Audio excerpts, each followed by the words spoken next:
Welcome to my channel. Let me ask you something. Can love still exist after betrayal? I didn't plan to hurt him.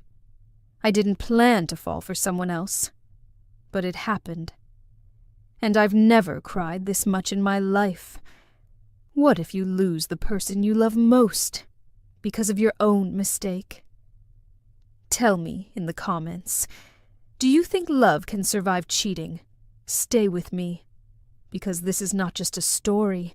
It's a lesson in love, regret, and second chances. Chapter 1. The man I chose to marry. I still remember the first time I saw him. It was a rainy day, and I had forgotten my umbrella.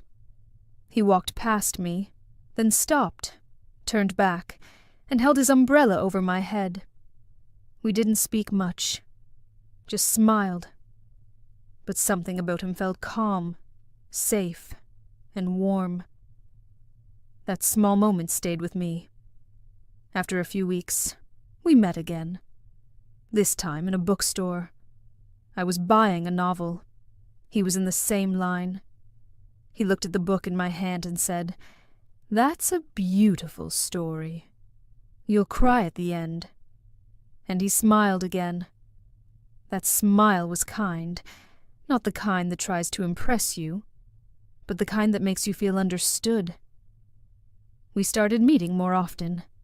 Coffee, walks, talking about life. He wasn't the most handsome man in the room, but he was the kindest.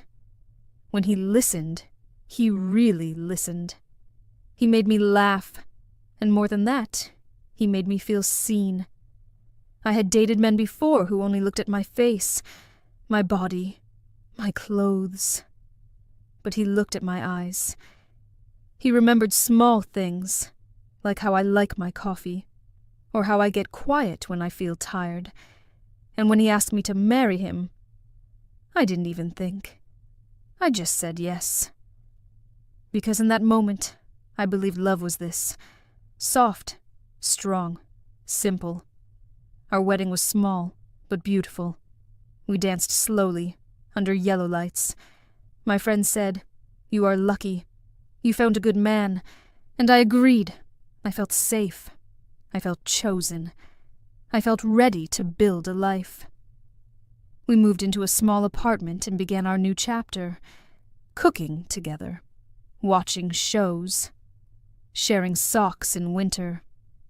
He would kiss my forehead before sleep and whisper, "I love you," even on bad days. But something strange happened after 1 year. Not suddenly, but slowly, like a light dimming. He came home tired. I started spending more time on my phone.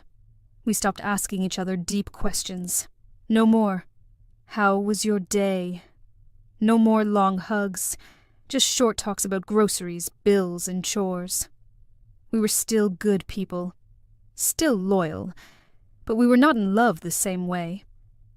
I would sit next to him and feel nothing. Not hate, not anger, just empty. And that's the feeling I'm afraid to talk about. The silence in love, the kind that doesn't scream or fight. It just forgets to feel. He didn't hurt me. He didn't cheat. He didn't stop loving me. But somehow I started feeling invisible, and that scared me.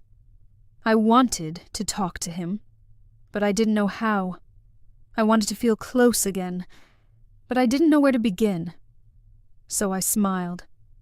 I acted okay, and I told myself, maybe this is normal. Maybe all couples feel this after marriage.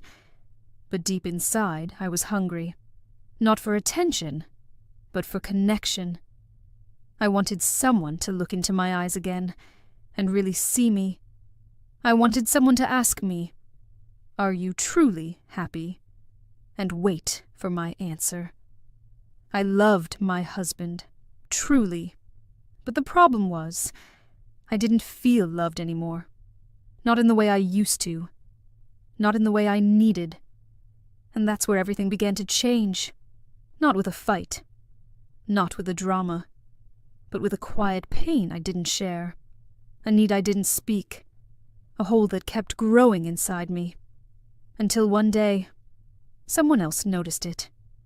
Chapter 2. The Other Man. It started so small.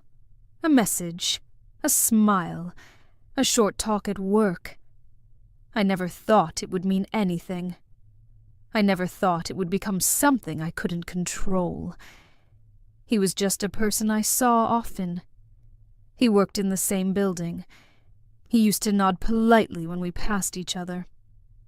One day I dropped my file. He picked it up and said, "You must be having a busy day." I smiled and said yes. That's all.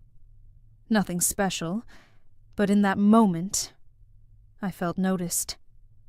Not as a wife, not as a woman doing chores or paying bills, just as me. Later, he messaged me on social media, just a friendly hello. I replied. We talked about music, books, movies, simple things. He didn't flirt. He didn't cross lines. He just talked. And I found myself smiling at my phone again. Something I hadn't done in months. I told myself it was harmless. I told myself it was okay because I wasn't doing anything wrong. I still loved my husband. I was still coming home to him, cooking dinner, folding his shirts. But inside, I was already changing. The other man noticed things. He said I looked tired one day and asked if I was okay. He remembered I liked old songs. He once sent me a song at midnight with the message, "This reminded me of your smile." My heart beat faster, not because I wanted him, but because I wanted to feel wanted, needed, special. I hadn't heard those kinds of words in a long time, and that scared me. I started looking at my phone more. I waited for his messages. I checked what I wore to work. I smiled when I saw him. I felt alive, not because of him, but because I had been asleep in my heart for so long. That's when I knew.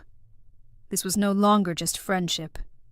This was danger, emotional danger, and I was walking toward it. One day, he touched my hand lightly while passing me a paper. It was just for a second, but my skin felt it for minutes. I pulled my hand back quickly. My face turned red. He smiled but said nothing. And in that smile I saw something real. Something forbidden. I didn't tell my husband. I didn't delete the messages. I didn't block the man. Because a part of me didn't want to. A part of me wanted to feel that connection again. But at night, when I looked at my husband sleeping, I felt sick. He trusted me. He loved me. He never lied to me. And here I was, replying to someone else's good night, before turning to kiss him softly. It felt like I was two people, one loving wife, one lonely soul. And every day that second part of me grew stronger. He started sending me longer messages, talking about his dreams, his pain, his past. And I shared mine. I told him things I hadn't even told my husband, not because I wanted romance, but because I missed being heard. The more I spoke to him, the less I spoke to my husband. I told myself I could handle it. I told myself I wouldn't cross the line. But the truth is, I already had. Because cheating doesn't always begin with a kiss.